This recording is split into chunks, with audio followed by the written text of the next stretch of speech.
Greetings to everyone in person and those watching at home this evening. My name is Paul Johnson. I am the Economic Development Director for the Greater Portland Council of Governments. And I'm thrilled to be here tonight moderating the State Office Candidates Forum in Council Chambers here in Gray. Tonight is a chance for the voters to place faces to the names and the names to the policies. Each candidate has received the same list of questions that tackle various issues of note in our communities. Candidates will take turns tonight answering these questions.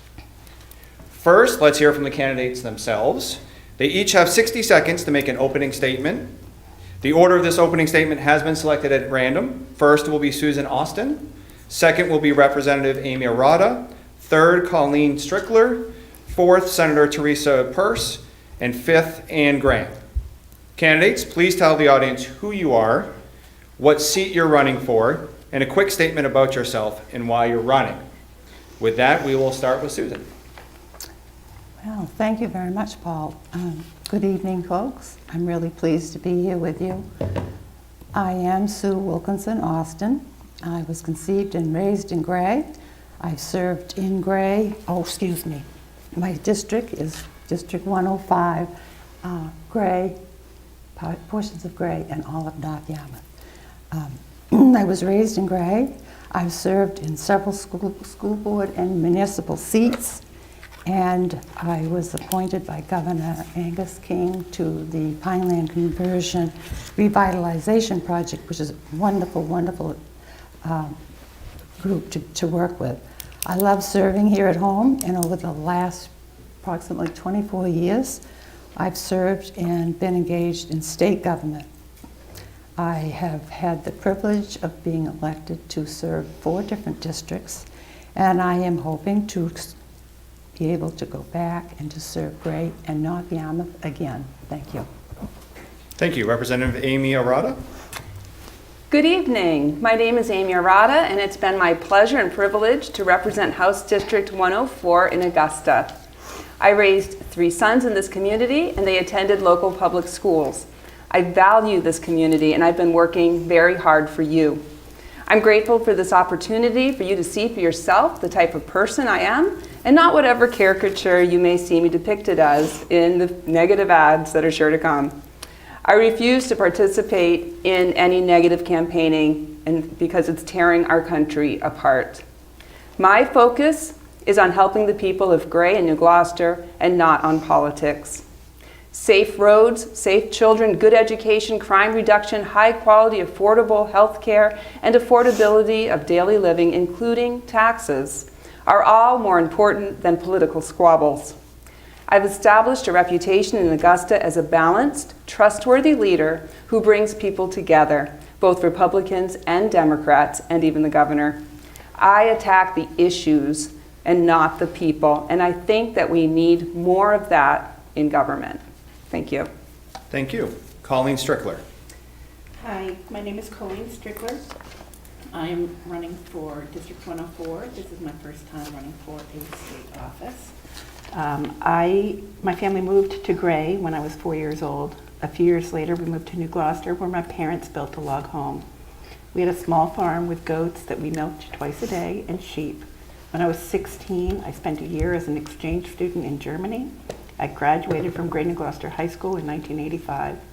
My dad is from Indiana and is very Republican, and my mom is from Connecticut, is a Democrat from Connecticut, where her great aunt was a suffragist. When I was a kid, we had lively dinner conversations where I learned how to debate with civility. In 2006, my husband and I moved to New Gloucester with our 2 kids who are now adults. I was a Destination Imagination team manager at the middle school and high school for several years, where 2 of my teams went on to become state champions and go to global finals. I work as a project manager for a local job board. I have been on the New Gloucester Library Board of Trustees, a friend of the New Gloucester Library, and I'm currently on the New Gloucester Select Board. Thank you to the town of Gray for hosting this solution. I'm looking forward to taking the next step in the legislature. Thank you. Senator Teresa Pearce. Thank you so much, Paul. I appreciate being here tonight, and thank you to the town of Gray for organizing this, and also to GPCOG for providing you tonight to help us walk through a number of questions. I have the pleasure of serving in the State Senate, District 25, which includes Gray, Falmouth, Cumberland, North Yarmouth, the majority of Yarmouth, and Long Island. I'm serving in my first term and running for my second. Prior to that, I served for 4 terms in the House of Representatives, representing my hometown of Falmouth. I lived for over 20 years in this wonderful state of Maine, raised my kids. They went to the Falmouth Public Schools. My husband has a small business in Portland, and it's an honor to go up every day to Augusta to represent the district. I focused on a number of things in my tenure up there, which will come out in some of the questions that have come up. When I wasn't doing this, I worked in the nonprofit world, particularly for UNE, and also for some conservation and environmental groups, raising funds and making sure that they got what they needed. Again, it's a pleasure to be here. It's the second time I've participated in one of these, and look forward to the questions tonight. Thank you. And lastly, Representative Ann Graham. Thank you, Paul. Good evening, and thank you to the town of Gray for hosting this forum. I am Representative Annie Graham, and I serve the people of Gray and North Yarmouth, about 2/3 of Gray, House District 105. I'm running for re-election. I am a retired pediatric nurse practitioner, and I serve on the Health and Human Services Committee in the legislature. I and was also a member of the Select Board in North Yarmouth from 2007 to 2010, and then 2016 and 2019. And then I also was the state representative for Gray and North Yarmouth from 2010 to 2014, and then 2022 to the present time. I am here to talk about why I want to go back to the legislature. I am a proven leader, and I have fought for wide-ranging bipartisan measures to improve the health and well-being of all Mainers. I love my work. I have done a lot of work for our communities, and I hope you will agree and you'll send me back to work for you for another couple of more years. And I thank you again for putting this forum on for us. Thank you. Thank you, candidates. We will now start addressing the questions we've prepared for you. You'll each get 90 seconds to respond. My alarm, which it's not an alarm, it's just a silent phone, but my alarm will go off after 90 seconds, at which point I'll give you a warning and I ask that you just wrap up your sentence. Just a note for those of you that are watching at home on YouTube and or Facebook, there are 3 races up here at the desk, so if you want, just pay attention to the names and the districts below each candidate, as we are randomizing the order that they are answering questions. With that, the order has been selected at random. We will start number 1 with Representative Ann Graham. Number 2 will be Representative Amy Arata. Number 3 will be Susan Austin. Number 4 will be Senator Teresa Peirce. And number 5 will be Colleen Strickler. And after each question, I will rotate who begins. So that will be the order for the night, but the starting response will rotate. With that, we are off to our first question. And we will start with Representative Graham. You are all well-qualified candidates with a wide variety of experience in and out of government. What sets you apart as the best qualified candidate for the seat that you're asking? And you each have 90 seconds. Well, I became a nurse practitioner 43 years ago, and I have spent my life caring for children and their families. My focus has been on prevention of problems and caring for the people of Maine. My dad was a doctor in Bangor. And when I first said I wanted to run for a seat in the House, he said, "How can you leave caring for patients?" And I said, "I will, in a very important way." I work off this quote from Desmond Tutu. There comes a point where we need to stop pulling people out of the river. We need to go upstream and find out why they're falling in. I wrote 12 bills with Republicans, 9 of which became law over my 3 terms in the Maine House. I work for and find bipartisan solutions on taxes, education, health care, including behavioral health care for our youth. I build bridges to build the best possible solution for all Mainers. Thank you. Representative Arata. Well, it was never, ever my ambition to run for office. I used to think that that was something for other people to do, but not for me. But over time, I came to realize that it's important to have honest, hardworking people volunteer in their community.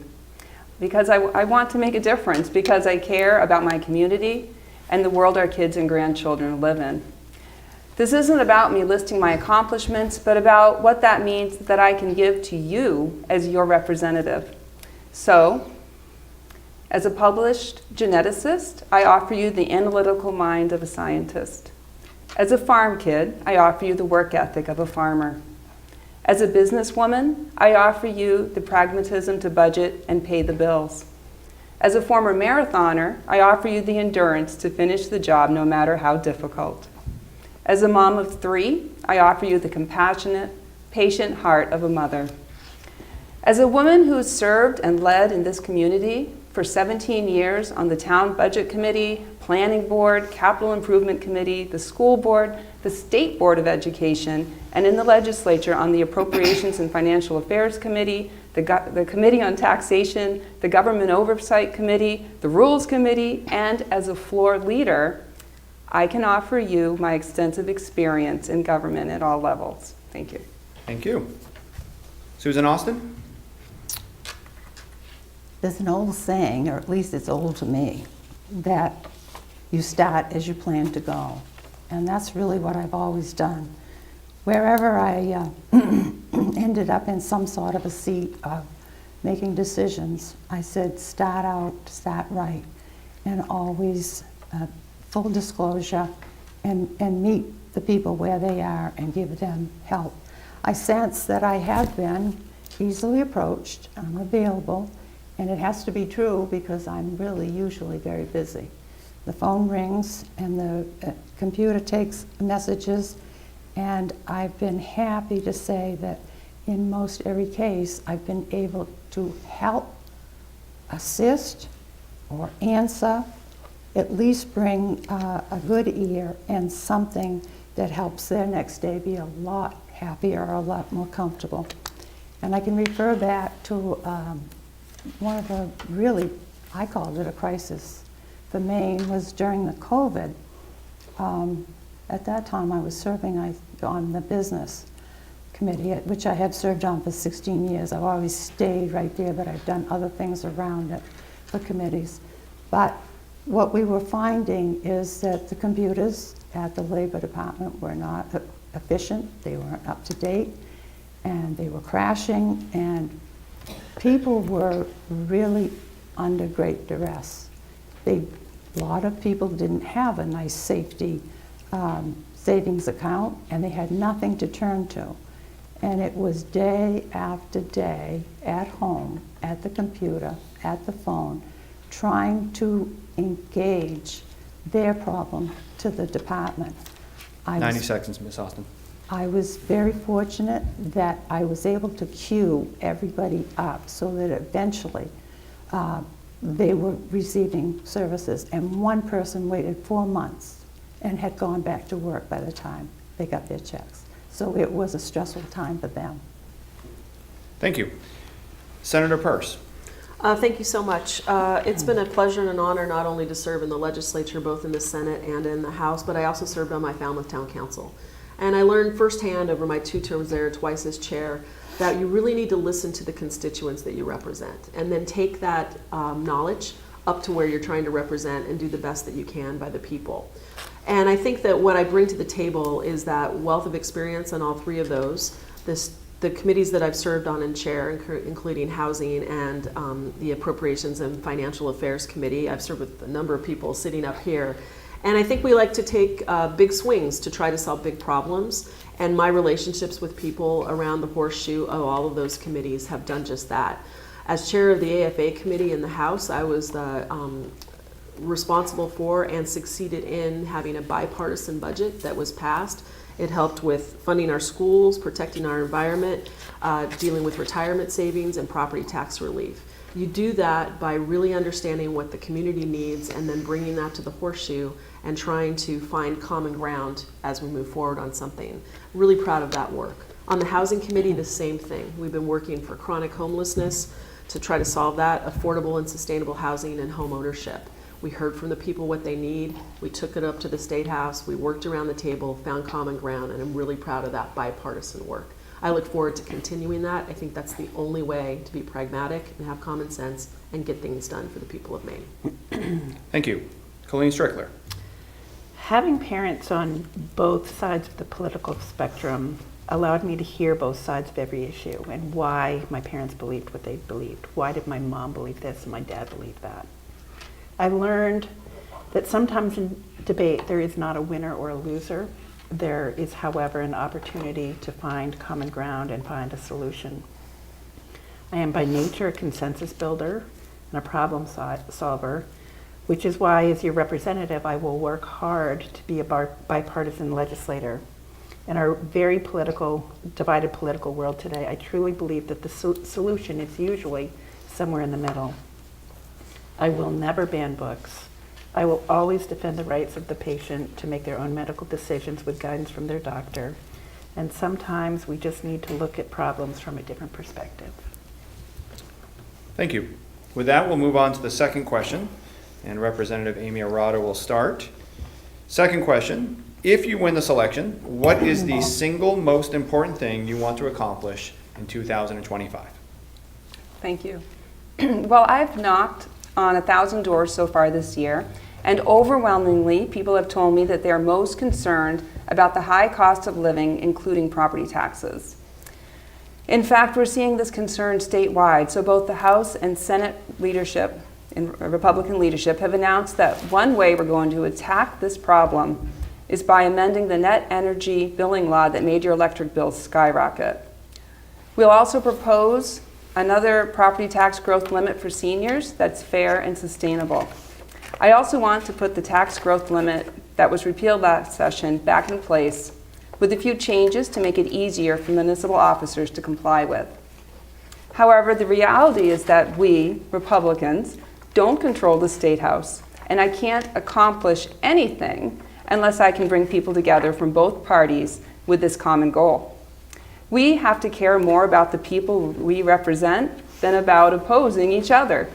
So the single most important thing, without which nothing else can be accomplished, is to bring the people of the House and Senate and the governor together to work for the benefit of the people of Maine. We can't just fight for the sake of fighting. We need to act like adults and calm things down and move forward. Bringing people together is something that I'm a proven leader in. In 2023, as the Republican whip in the House, I worked hard to bring together the majority of our 186 legislators and the governor to return $850 of your tax money to you and increase heating assistance. I have a great track record of working hard to accomplish things that can benefit you. Thank you. Thank you. Ms. Austin? I really want to make Maine more affordable for all of its citizenry. It's almost like you want to take the clock and turn back the arms on the face of the clock. This is not the way Maine used to be. And I think there's one particular thing that I was faced with, and I say I as a committee member, constantly on housing, was the regulations, constant buildup of regulations about a lot of things, but particularly regulations on building. And if we could just stop pounding that area, those regulations drive up the costs in an unbelievable way, to an unbelievable, unsustainable way. And that's why I think we're finding families aren't seeing that they're able to be homeowners. They can't feel stable and settle down in one area. So I'd like to see those regulations really, I guess we have to go from here on, and perhaps if we're in a good weather, bellwether, we will be able to take some of those regulations away. I did see recently a stat that said a new home with the regulations that are included by the tradesmen, the builders, the cement people, everybody that has a really important role to play in forming that new home is can amount to as much as $25,000 on the expense of the home. So I think that's quite a chunk. Thank you. Thank you. Ms. Peirce? Thank you so much. I think there are a number of things that we need to continue to work on. It's hard to pick just one thing in order for all Mainers to prosper and thrive. And one of the things would be to address the cost of living in the state, property taxes, child care funding, energy costs, and health care. But I'd like to focus specifically on the teacher shortage that we're going to be facing in the next 5 years. In that time, about 5,000 members of our teaching force will be at retirement age. We need to work on what that next generation of teachers looks like, how they're trained, and how we invite them into this great profession. We're going to need those people as we increase our population slightly in our state and move forward. I've proposed a bill that we would have a $50,000 minimum teacher salary to encourage people to come into the field. What we see firsthand in the research that we've done is people maybe don't choose this field because of the low entry starting fee or pay to do that after they've gone to college. So I think that would be a great momentum builder toward that. I also passed a teacher residency training bill last session that works with the University of Maine session that puts young teachers into schools working maybe as an ed tech or something else while they're going to school, so that offsets the cost of school because they're being paid. And then the senior teachers that are in the school receive a stipend to help train teachers in the field. So they're in the field, in the school working, their school's getting help paid for, and our experienced teachers are getting a stipend. I think this is a great focus for job growth and for the growth of our state, and I look forward to continuing to work on that issue. Thank you. Ms. Strickler. So there are an awful lot of issues that have come up as I've been out knocking on doors, things like access to mental health care, cost of almost everything, safe schools for our kids, and child care. But I think for this district, I think the first thing that I would work on would be finding support for Maine small, more rural towns like Gray and New Gloucester. Things like protecting the school revenue sharing and making sure that is keeping up with what we need. Reviewing the homestead exemption to make sure it's keeping up with market. I've talked to multiple people recently who that was a big burden for them, big loss of their income, and cap on senior taxes, perhaps it's something graduated by senior income. Thank you. And lastly, Ms. Graham. Yes, well, I want to help provide tax relief for middle and low income Mainers who are struggling to make ends meet. I plan to co-sponsor a bill that Representative Mickey Carmichael put forward, a Republican from Greenbush. He introduced it last session. It was a bipartisan bill and it provided middle income tax relief. Unfortunately, it was vetoed, but I believe we will successfully pass it in 2025. When people struggle with costs, they also struggle with caring for their families and for themselves. If people can't afford to put food on their table or afford their medications, the downstream effects can be very difficult, ranging from child abuse and neglect, mental health problems, and substance abuse. Supporting individuals upstream makes far more sense, and I'm going to focus as much as I can to help the middle. Thank you very much. On to the third question for the evening. Maine has a housing shortage that's driving up housing costs. If you're elected, what policies will you support at the State House to make housing more affordable for everyone? And this time we'll start with Susan Austin. Well, as you heard in my previous topic, housing is right at the heart of it. I mean, that is the heart of the home. That's the heart of the family. It's what creates the atmosphere of our communities. So I go back again, and I'm doing this because I saw so much of it. It was, so there were so many bills that came in that were well meant, but what they were doing is they were paralyzing commerce. The regulations, the permitting costs, all of those added together made the cost of the home, as I said, almost unable to attain. And I think to have a healthy Maine, we need housing and we need to have it so that people can hope for that and reach for that dream and be successful. Again, it creates strong communities. People buy in, they feel part of the entire regulatory system, which begins too here at home with our municipality and the board. But it rolls over also into school and the decisions that our school makes, which trickles down again to our taxes and all of that. Thank you. Thank you. Senator Teresa Purse, if re-elected, what policies will you support at the State House to make housing more attainable for everyone? Thank you so much for the question. I was honored to be the Senate Chair of the Special Committee to address the housing issue around the state this last term. This was a committee that was brought together because we knew we were in a crisis mode and we needed to act and act quickly on a number of issues.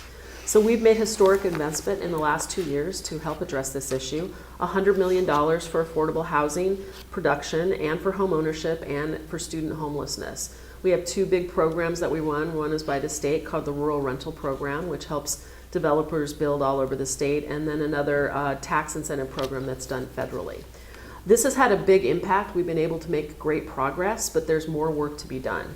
In the next 5 to 7 years, the state will need 83,000 homes, units, rentals of all types in order to ensure that we're meeting the needs of the people who live here, but also in terms of our economic growth in the state. So we need to work continually to work on what we've been doing and build upon it. And we know what works. The rural rental program is one of them. And we need to continue to invest in that. While we also do that, there are hindrances to building and to production, and we need to look critically at what those are, where they happen, why they happen, the cost of construction, and how to make it more affordable for builders to build homes. So I think that that'll be a key component of what we do in the next session and very important. We all have a role across the state to play in solving our housing problem. Every community, I hope, will think about what is right for our community, what's right for Gray, what's going to be right for North Yarmouth, what will be right for Pownell, and how are you going to play a role in helping us build so that we can invite back our kids who have maybe moved away, we can welcome a new young teacher or a firefighter, we can ensure that people just aren't living their best lives to their highest potential. I'm excited about being able to do that, and again, honored about what we were able to accomplish in the last session. Thank you.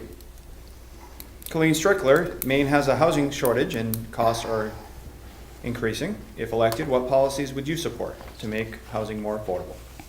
So this is an issue that I've heard from folks a lot as I've been out knocking on doors. There are an awful lot of homes that have multiple generations in them here in Gray and New Gloucester, and usually that's because the younger generation is having a hard time finding a place that they can afford to live. Or if they can find a place to live, it's not close to where they work. So it's a real struggle for them. Building more housing is certainly one way to help this, but then we get back to the shortage of contractors and subcontractors, the trades, plumbers, HVAC, and electricians. The older generation is retiring, and the younger generation is choosing to go to college instead of taking up a trade.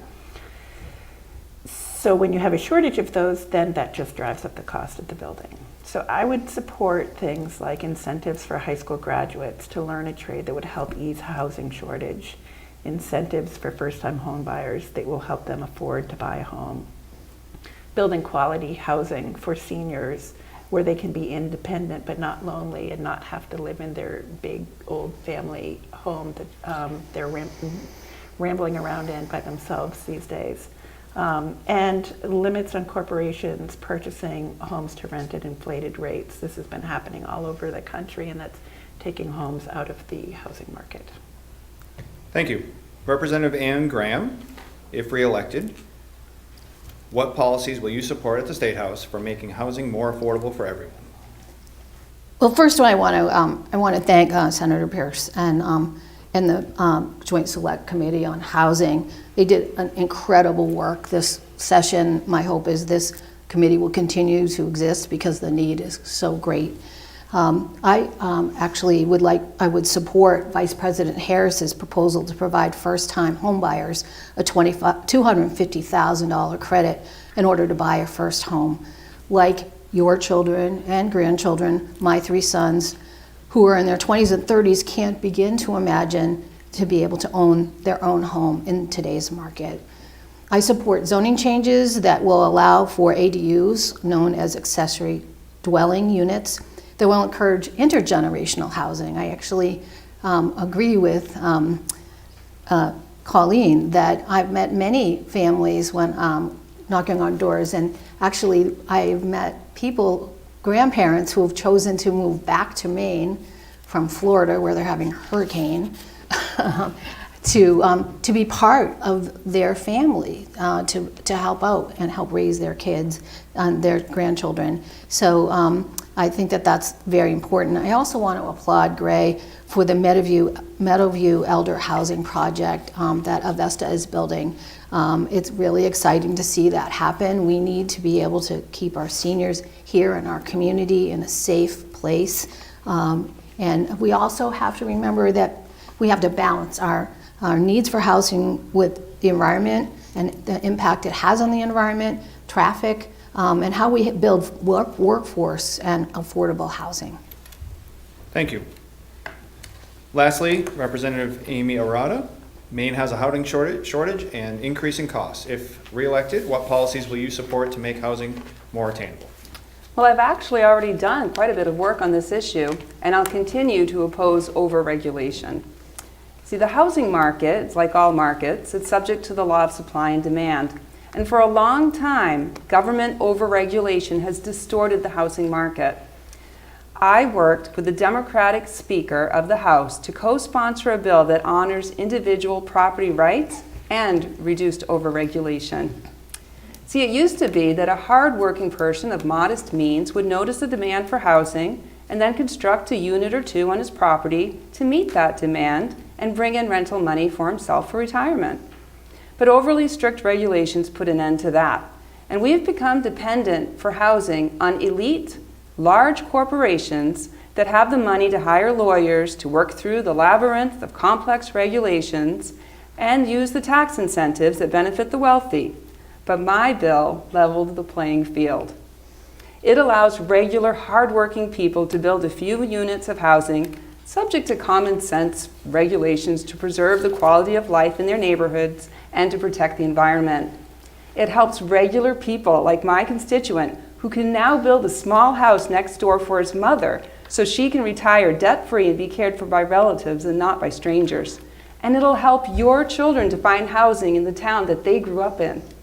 My bipartisan bill will allow the supply of housing to rise to meet demand without spending taxpayer dollars and thereby lower the cost of housing for everybody. Thank you. Thank you very much. We're now on tonight's fourth question, and Ms. Purse, you will have the first response. The fourth question tonight is, municipal property taxes are under increasing strain as construction and infrastructure costs continue to rise. If elected, how would you help towns and cities reduce their reliance on property tax for building schools, sewers, wastewater treatment plants, and similar capital improvement projects? Thank you so much for the question. And when I've been out knocking on doors, I certainly hear a lot about this all across the district. And I think that there are lots of ways to tackle this, but I'm going to talk about a few specific things. One thing the state needs to do is to make sure that it continues to send down to its communities the money that the state says it's going to help you to pay for things. So that includes the 55% of state money for education, the 5% of revenue sharing, the money in climate resiliency funds that are done through grants, and historical standards. And so I want to make sure that that doesn't go away. There was a time around 8 years ago where we weren't reaching the 55% and we weren't doing 5% revenue sharing. We built that back up. It's in the budget. It's in our bipartisan budget. And we have to make sure that that continues to come down to the communities. Specifically, though, I think that we need to look in one area around school construction. I served not only as the chair of the Housing Committee, but I've served on the Education Committee, both as my time in the House and in my time in the Senate. School construction costs have just skyrocketed for a variety of reasons. And because we haven't been investing at the state level in a fund that will be able to be dispersed around the state, we haven't been able to really help communities with those construction costs. And so you see a lot of communities having to bond that for themselves. I was part of a bipartisan bill that came out of the Education Committee this past fall to work on a commission that would look for ways that we might fund that differently than through the general fund. Really important that we do this. We also need to change how we disperse that money. Right now, it's like one school gets all the funds and we don't disperse it around the state. And I think that that's an important element of this. Unfortunately, this bill didn't quite make it across the finish line in the waning days. We're bringing it back. I'm working with the governor's office now and a bipartisan group of legislators to try to work out it in the off session to make that happen. I think it could really help with offsetting property taxes in this towns. Thank you. Ms. Strickler, how would you help towns and cities reduce their reliance on property tax for building schools, sewers, and other infrastructure? So this is a very complicated issue without an easy answer. I like the bill that you're talking about, and I would support it if I were there. Thank you. I would first start by ensuring that the state and municipalities are all taking full opportunity of any grants that are available, which I'm sure is happening in a bunch of places, but perhaps not everywhere. I know that GP-COG does some shared purchasing agreements with the municipalities.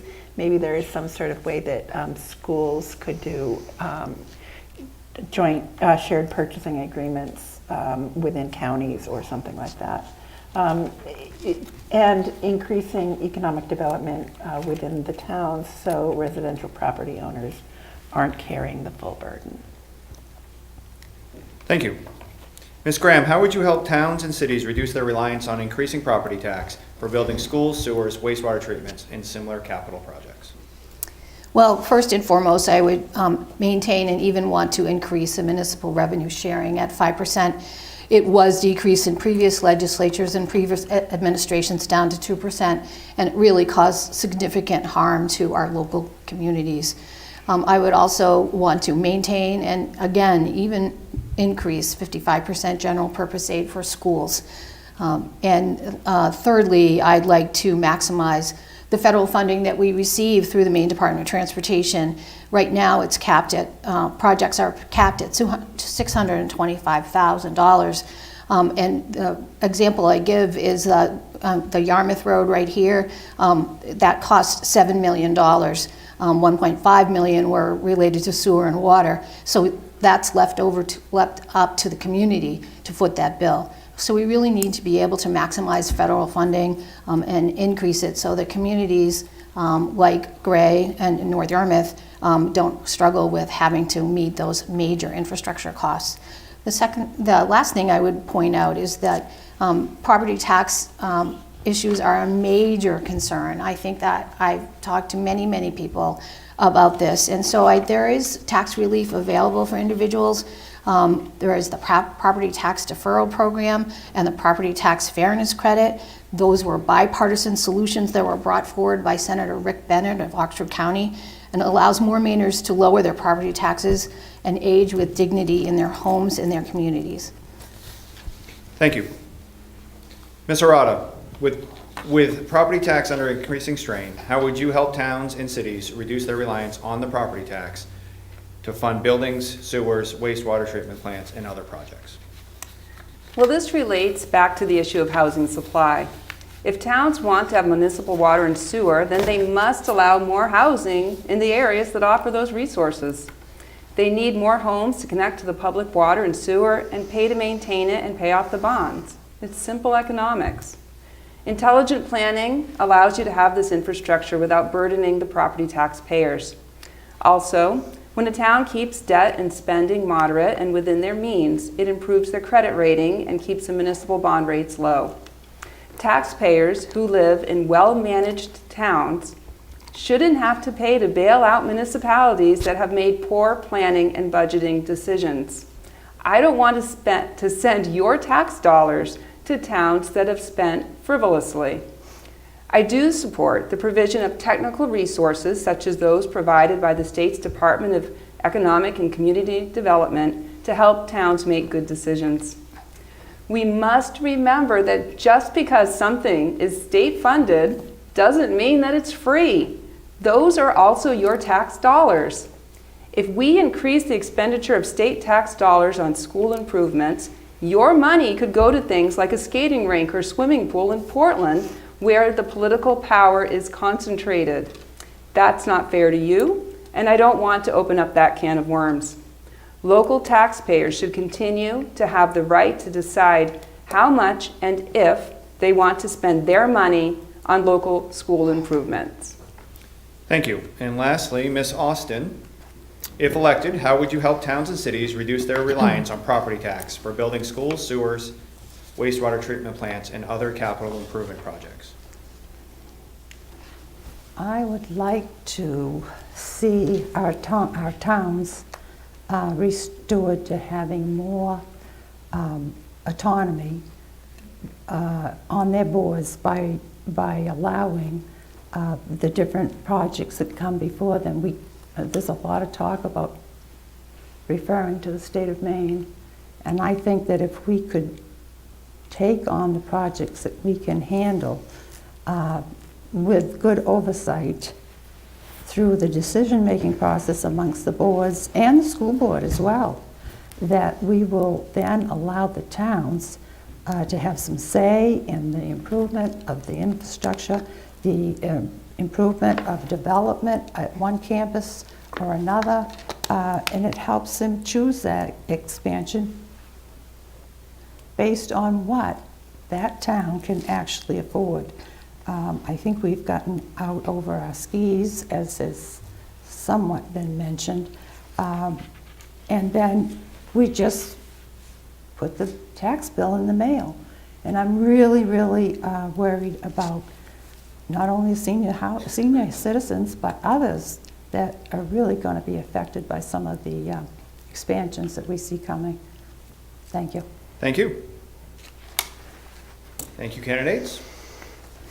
The next question, according to an update released earlier this year about the state of Maine's 10-year economic development strategy, every 7 young people who enter the workforce, 10 older workers retire in Maine.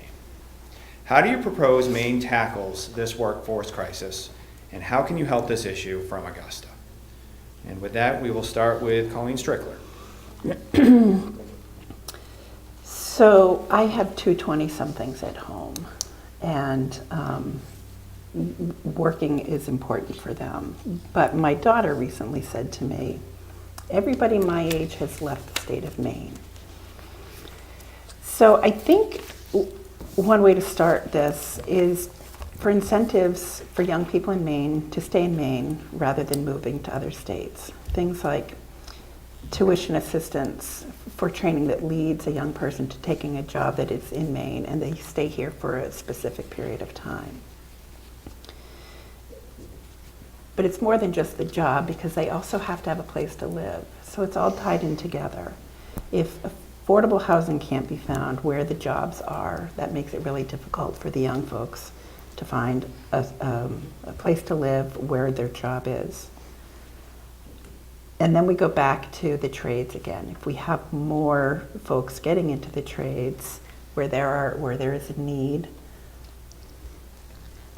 that would help take care of some of those jobs. I know that an awful lot of young people want remote jobs that they can do from their bedroom and work online for some company that's in Tennessee or wherever.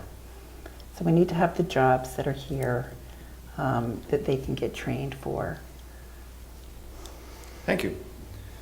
Representative Ann Graham, for every 7 young people who enter Maine's workforce, 10 older workers retire. How do you propose Maine tackles this issue? Well, I fully understand the workforce crisis, as I've worked as a member of the Health and Human Services Committee over the last 2 years. We are struggling with a shortage of direct care workers, daycare professionals, teachers, nurses, social workers. I could go on and on. We need to find a way to keep our young adults here, or at least to have them return to raise their families. We saw a significant increase of in-migration during and just after the pandemic, and I believe we're still seeing it happen. People choose to live here because it's one of the cleanest, safest states in the country, and frankly, the most beautiful in my opinion. Welcoming people from away is how we grow our workforce, but we must find affordable housing and livable wages for them. One strategy I'd suggest is to integrate certified nursing assistant training into high schools in partnership with our community colleges. that may be happening a little bit now, but I'd like to see that be more robust. I remember that's where I learned to love being a nurse in my high school days. I also suggest that we work to encourage our older and wiser citizens to continue to share their wisdom and stay in their workforce as long as they want to stay in the workforce. I just attended the Maine Council on Aging conference yesterday, and I was so impressed with the desire of the people, of the elder people of our state who bring so much strength and so much wisdom, and they really want to continue to contribute to our communities. Thank you very much. Representative Amy Arata, for every 7 young people who enter the Maine's workforce, 10 older workers retire. How should Maine tackle this issue? Well, we have a lot of working age people in Maine who simply don't work. So we need policies to encourage workforce participation by teenagers in Maine, which will lead them to better jobs as adults. Many teenagers never became connected to the job market because of overly protective regulations and because employers can't afford the risk of paying kids over $14 an hour when they have no work experience or track record. Starting when I was 13, I worked long, hard hours on a dairy farm, and it helped to develop the work ethic that's helped me to become a successful adult. I want that for other kids too. We need to reduce unreasonable barriers to employment so kids can gain experience and get in the habit of working. We can also increase workforce participation by limiting welfare. Maine should give welfare to just those who have disabilities or temporary problems. A large employer recently told me that new workers would show up to work for a few days and then disappear. One employee quit after his mother told him that he was bringing too much money into the household and they would lose their welfare. People should see the benefit to their lifestyle from working, and there should be consequences for behaving irresponsibly. Workers are also leaving Maine for states with lower taxes. I've had many people tell me that they're moving or their adult children are choosing to live elsewhere because of high Maine taxes. Maine has one of the highest overall tax burdens in the country. So if we can reduce some welfare spending and move those savings into tax reductions, it'll encourage people to stay in Maine and work. Thank you. Susan Austin, for every 7 young people who enter Maine's workforce, 10 workers retire. How do you propose Maine tackles the workforce crisis?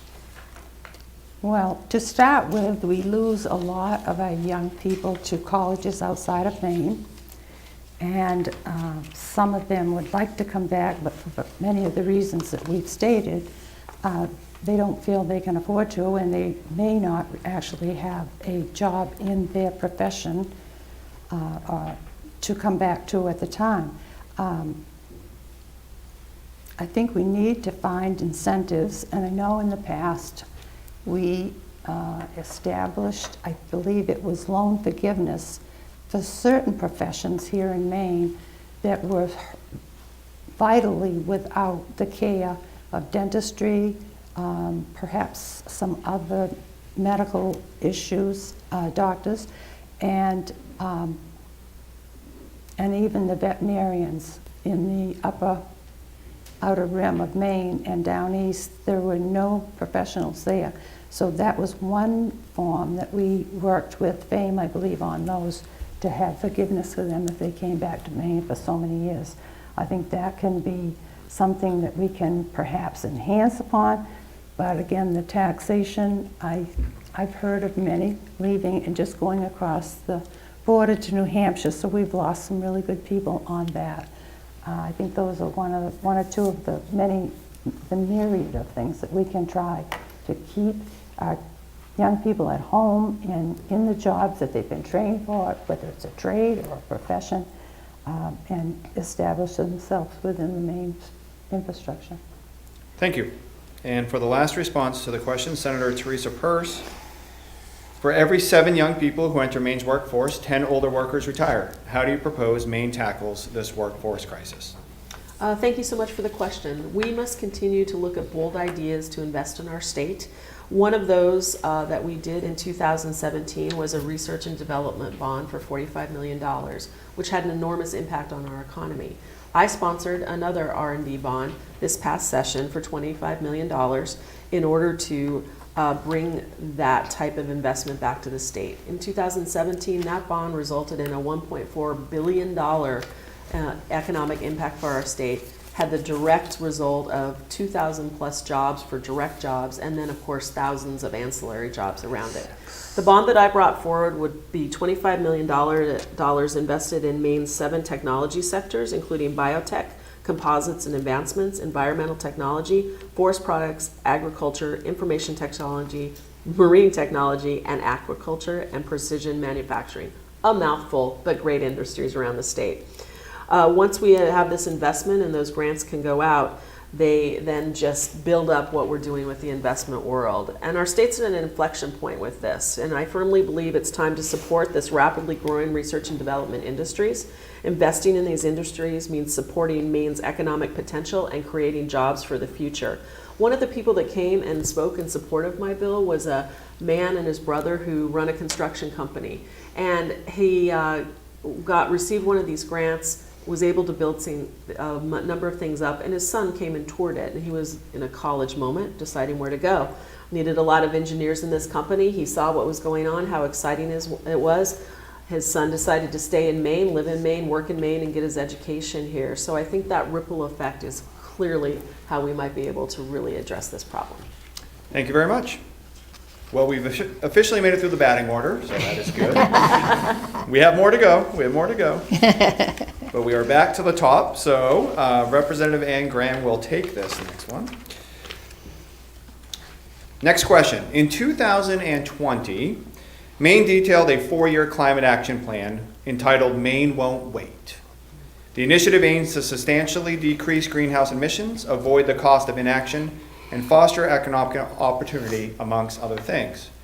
According to the state, progress has been made in this plan, as you can view in a recent December 2023 update. However, as the update says, we all have more to do to meet Maine's climate goals. If elected, how will you engage with the climate change policies? Well, thank you. Well, clearly we are really need to pay attention to this after the severe storms that we've had over the past year and what we're actually seeing at this moment in Florida. This is something we desperately need to pay attention to. Climate change is real. I suggest several things. One is to continue to encourage programs through Maine Housing to install energy efficient heat pumps and help owners weatherize their homes. I would also encourage increased use of alternative energy sources, including solar, wind, and geothermal technologies. I'd encourage mass transportation, such as increasing buses, preferably electric buses, and even possibly extending trains. I grew up in Bangor. My dad ended up going up there from Boston to do his residency in Bangor, and the trains used to go there. So I encourage that to continue to maybe be investigated. And lastly, encouraging affordable hybrid vehicles. But also, when we talk about economic opportunity, there's some exciting news happening way up north in Lincoln, Maine, where we have an unused factory, an unused paper mill, that they're now going to build state-of-the-art batteries. This is going to be something that will be leading not only the country but the world. And to Senator Peirce's point, we have opportunities to really make a difference in climate action, and when Maine can't wait, we certainly can't wait, and we can be leaders as we often are. Thank you. Representative Amy Arata, if elected, how will you engage with climate change policies? Well, make no mistake, I care very, very much about the environment, and we need to take a realistic look at the big picture. So let's look at the facts. Maine is 35,385 square miles.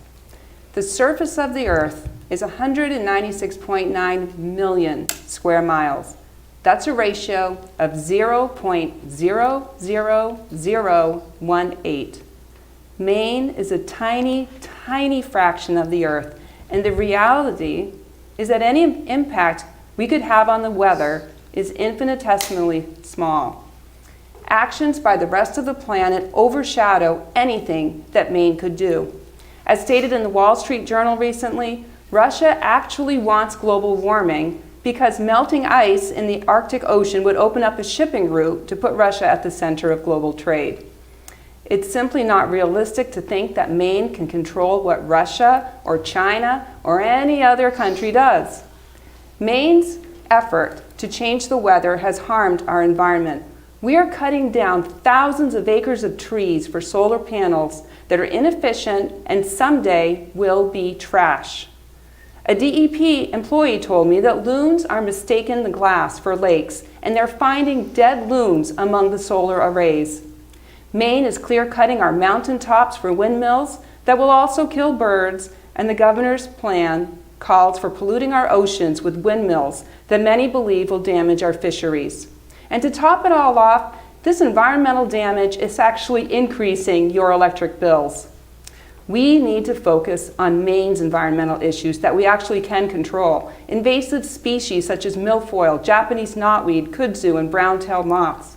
That's why I was the only Republican to co-sponsor a bill with Democrats to control milfoil. This is the type of practical, bipartisan work that can actually improve the environment in Maine. Thank you. Thank you. Susan Austin, if elected, how will you engage with climate change policies?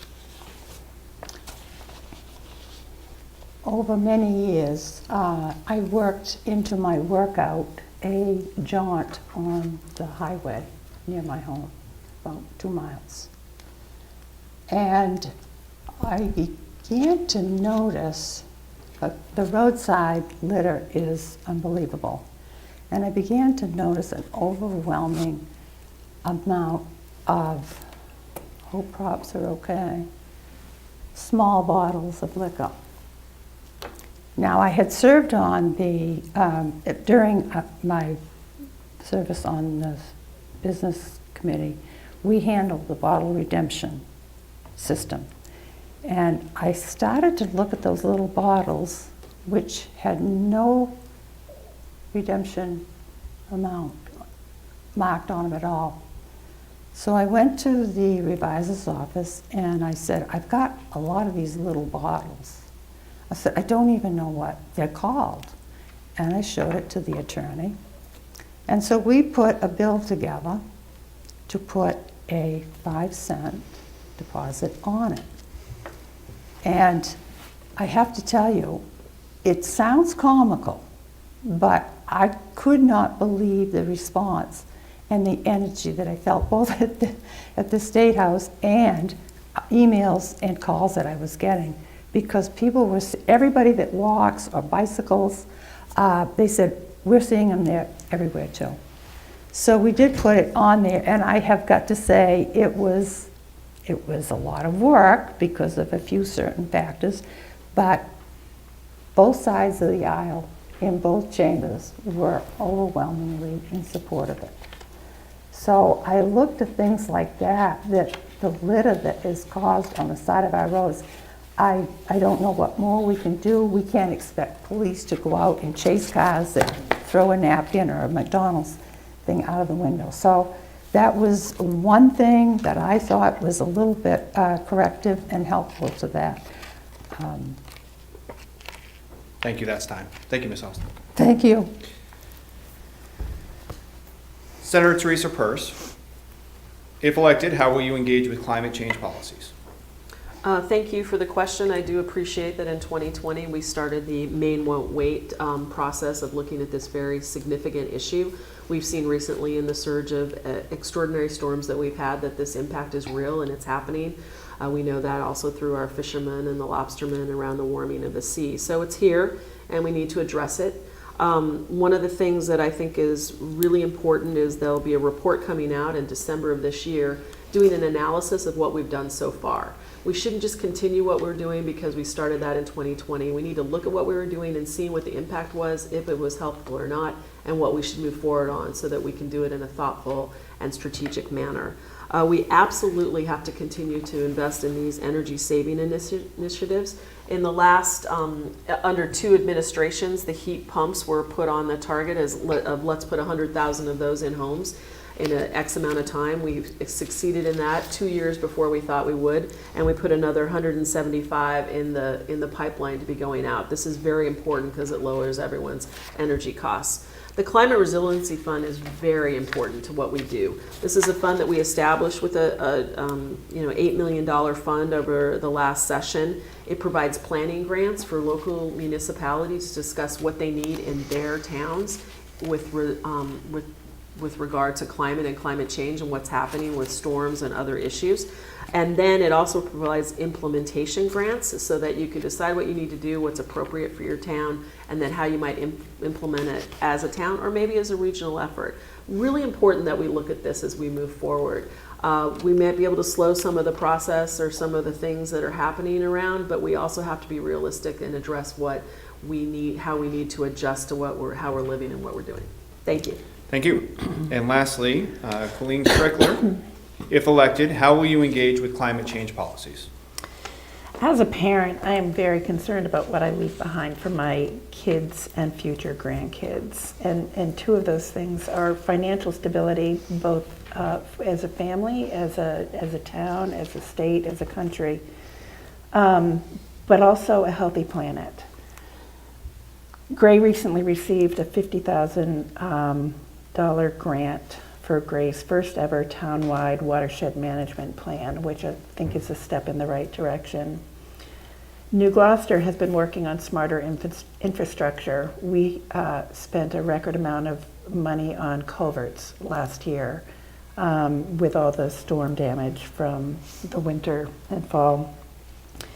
And recently they've been doing a ton of work to improve drainage ditches to prevent washouts like we've seen in the last year.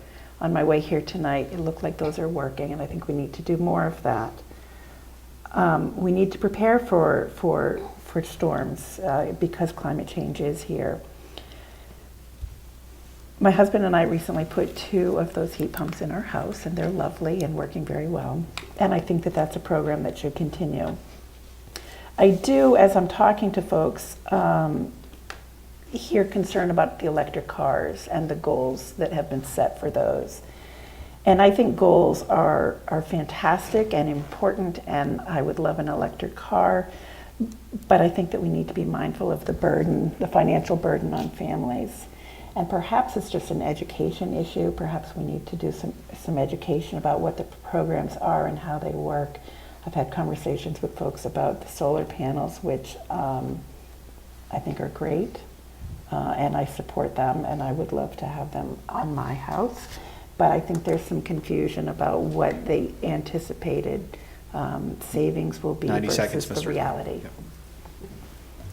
Thank you. We are moving on to the final question for the evening. And we will start with Representative Amy Arata. And the question, transportation funding in Maine got a big boost this year and previous years for recent federal funding programs. But those extra dollars won't last forever. What's your top transportation priority, and how will it help the district that you represent? Well, Gray has one of the most confusing intersections in the state. And the amount of traffic by the high school is absolutely ridiculous. We need to reduce the number of vehicles that pass through Gray.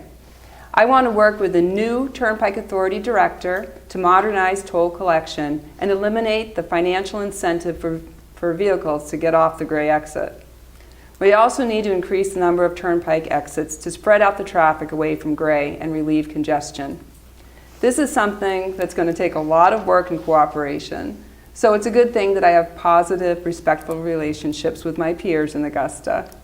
I also want to protect the Highway Fund from becoming a political football. Last session, the Appropriations Committee Chair introduced a budget amendment in the middle of the night when there was a power outage in much of the state. The Democrats on the committee voted to take control of the fund away from the Transportation Committee. Note that the Transportation Committee is one of the least political, most functional, bipartisan committees in the legislature. Most of their bills have unanimous reports. This was a middle-of-the-night attempt at highway robbery, literally. But thankfully, the governor and other leaders did not support this, and the vote was reversed. So all the Democrats weren't wrong. Safe roads and bridges are too important to become politicized. I'm on the Joint Rules Committee, and I'm advocating for more government transparency and eliminating last-minute major amendments under the cover of darkness. Thank you. Thank you. Susan Austin, what's your top transportation priority, and how will it help the district you represent? Well, I'm being a little bit localized here again because I do walk, as I mentioned. I get to really see the change in traffic patterns from year to year. The one thing that's been caused a great deal of stress to all of the commuting travelers is the area which Representative Arata has mentioned. I have gone to welcome the students back to the Greater Gloucester campus, and I cannot believe, and it has been continual, the stress that is on that light, as Representative Arata has mentioned. And I think there are a couple of, I think, quite easily solved things that can be done to change that pattern. Because you have to remember that not only does it create a really complex bubble right there around the campuses and the Hannaford people going for groceries, it backs all the way to what we call dry mills in up the road about 2 miles. And then that backs up the North Raymond Road, and I just had a report come in saying that it is so bad now that people trying to queue into the North Raymond Road are backed up on the Mayberry Road, which is on the other side of the lake. So it's continually pushing out further and further. And I know we want our kids to get to school safely, and we want Hannaford to be successful, and we certainly want our commuting traffic to get to their destination at work. And it does not really matter if you try to devise a cheating driving route. It doesn't work because you just put yourself right back onto Route 100, and that's all backed up. So I would be so happy to put work and energy into what I have seen and noticed, and it has built again over the last couple of years. Thank you. Senator Teresa Peirce, what's your top transportation priority, and how will it help the district you represent? Thank you so much for the question. We know that at the federal level there'll be billions of dollars coming into the state, so my top priority is to make sure that my communities understand the opportunity ahead of them and are aware of the funds that might be available for doing the work around the state.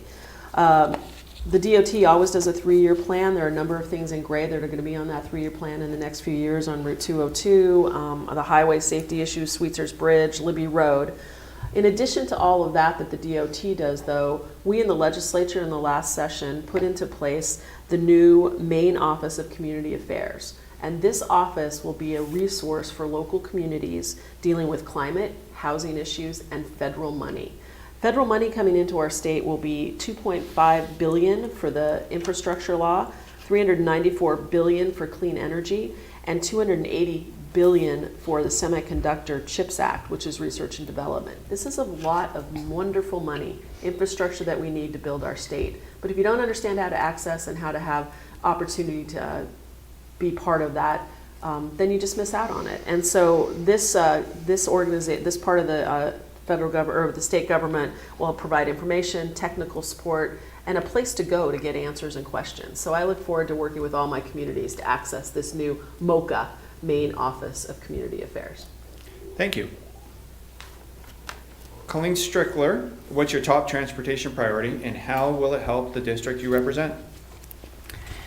So Gray Corner has come up several times. I learned to drive a standard through Gray Corner when there were no traffic lights. You made it. So I'm still alive. That obviously is a problem. We have a big problem here.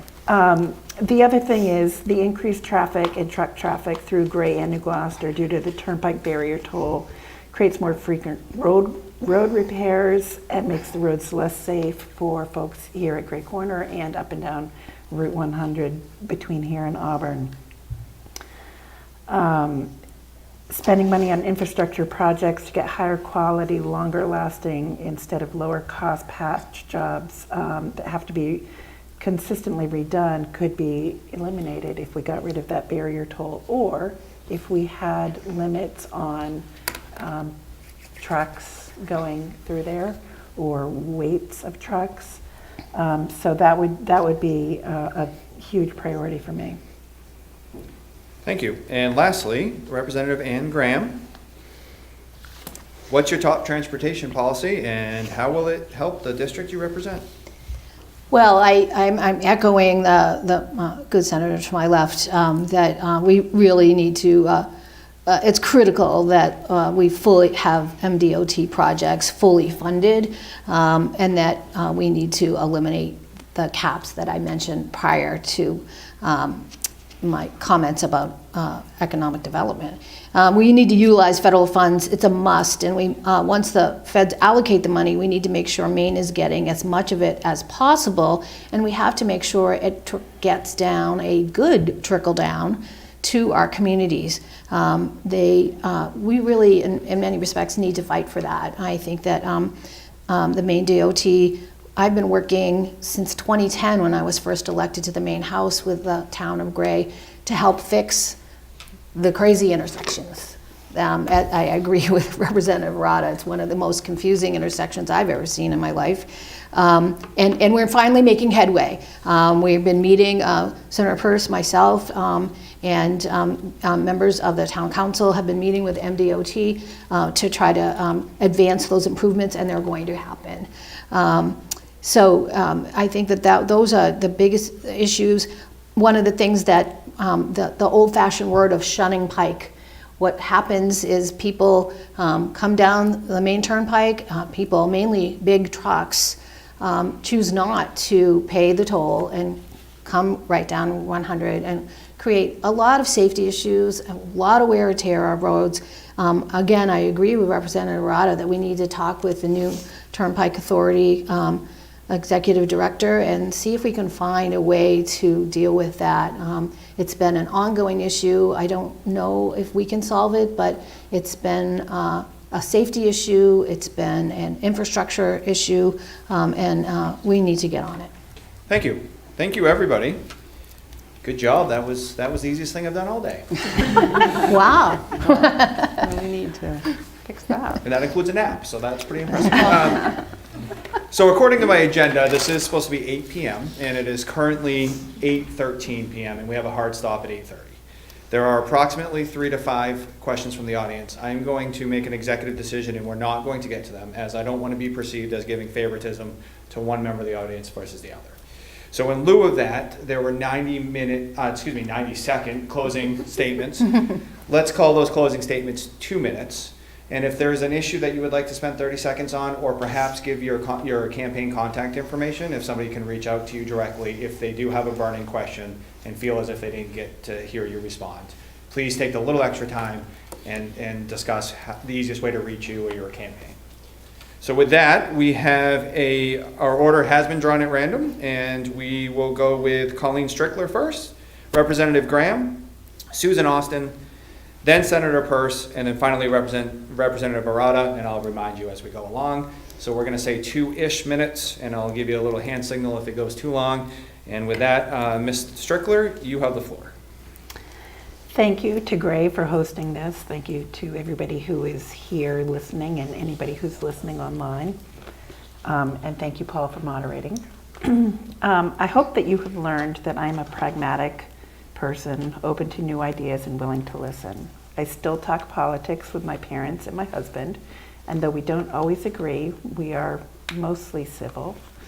The more we talk with folks from all walks of life with all sorts of ideas, the better off we are. This being my first run for state office, I have a lot to learn. I am, however, very curious, a hard worker, a consensus builder who will always be willing to listen to constituents. And if you would like to reach out to me, you can find me at colleenstrickler.com. Perfect. Thank you so much. Next is Representative Ann Graham. Well, thank you. Thank you very much to the town of Gray for the opportunity to share my thoughts and my hopes as I seek re-election to the Maine House of Representatives. It has been a privilege and an honor to be your elected public servant in the Maine House of Representatives. I've knocked on over 1,000 doors since May, and I'm connecting and reconnecting with people of your community. And I've heard people say that they just want those in government to get things done beyond partisan divides. I've also received a lot of thank yous, which I greatly appreciate, for my work in Augusta.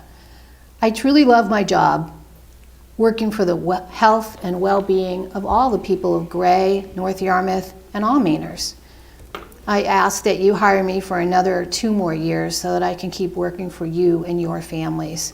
And if you want to reach me, I do have a website, grahamformaine.com, and you can also reach me right through the legislative website as I'm continuing to serve the people of Maine right now. Thank you so much. Susan Austin. Thank you, Paul, and thank you to Gray for this opportunity to speak with you in a very precise way.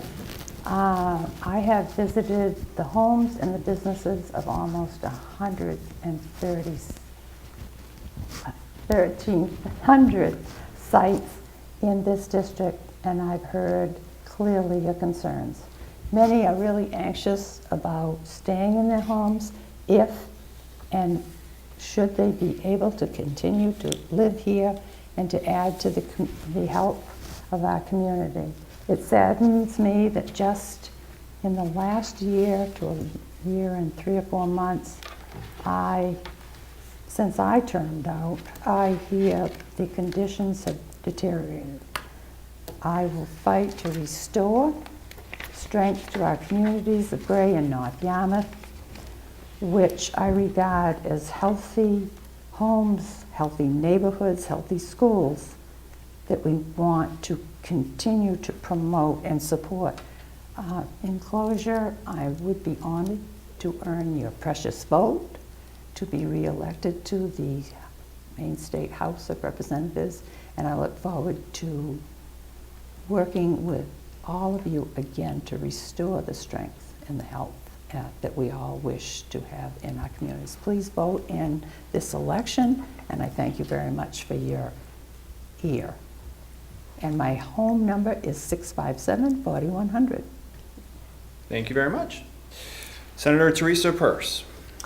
Well, thank you to the town of Gray and to GP-COG for hosting this event. It's been wonderful to be back in Gray. I've been knocking on doors as well all over the district of Senate District 25, and it's a pleasure always to talk with people. I hope that you'll send me back up to Augusta so I can continue to work in a common sense, pragmatic manner to make decisions that will benefit not only our district, but the entire state of Maine. I think that my tenure has proven to be bipartisan, and I look forward to continuing that work. I can be reached at teresapeircefrommaine.com or at my legislative website. The election is November 5th. Voting starts October 7th. I ask for your vote to send me back up to do that work. I want everyone in our community to be afforded the same opportunity I was growing up. I had a safe place to live. My parents had good public school teaching jobs that kept us in our home, and we had a community that kept us together as well. And I think that Maine will have that in the future, has it now. We can build upon that. I look forward to working on that with everyone around my community. And one last point, Senate District 25 had the highest voter percentage in the state. I do not want to lose that. So get out and vote. Thank you. Thank you. And finally, Representative Amy Arata. Well, I hope that you can tell that I work hard, treat everybody respectfully, and strive to be a representative that you can be proud of. My goal is to make rational, intelligent decisions based on facts, but temper that with the kindness and compassion that all public servants and leaders should have. I've voted on thousands of bills over the years, and can you imagine the chaos and expense if we passed every single bill? A good leader must have the courage to vote no more often than not, in spite of the attacks that may come. And I expect thousands of dollars will be spent attacking me over the next few weeks, just like they were 2 years ago, such is the nasty nature of modern politics. But I hope that you feel free to reach out if you have any questions about votes I've taken, because there are two sides to every story. I believe it's important to listen without judgment and to try to understand others' points of view, and that my integrity will earn their trust. And I have and I will continue to cross party lines if it benefits you. I've proven over and over again that I care more about Maine than about what benefits me or my party. And I hope and pray that we can get through this election with our relationships intact, as each party tries to scare you out of voting for the other party. I've worked hard trying to get you tax relief while making sure our most vulnerable people are taken care of, and our schools are funded, and our freedom stays intact. Gray is an amazing town, the crossroads of Maine, with incredible recreational opportunities at Pineland, our beautiful lakes, and our rich history from the grave of the stranger to the Mayall Mill. I love helping you when issues come up with state government, and I love recognizing you for your achievements while I'm in the State House. It is such a privilege to represent this town. Feel free to reach out to me at amystaterep@gmail.com or 333-1817, and have a wonderful night. Thank you. Thank you. Thank you to the candidates, thank you to the town of Gray, and most importantly, thank you to the residents that have taken the time out of your busy evenings to stay informed. Election Day is November 5th, with absentee ballot voting starting on October 7th. So please check your town's website for the details and where your voting place is and when it is open. And with that, thank you for watching, and I wish everybody a great evening. Thank you. Thank you.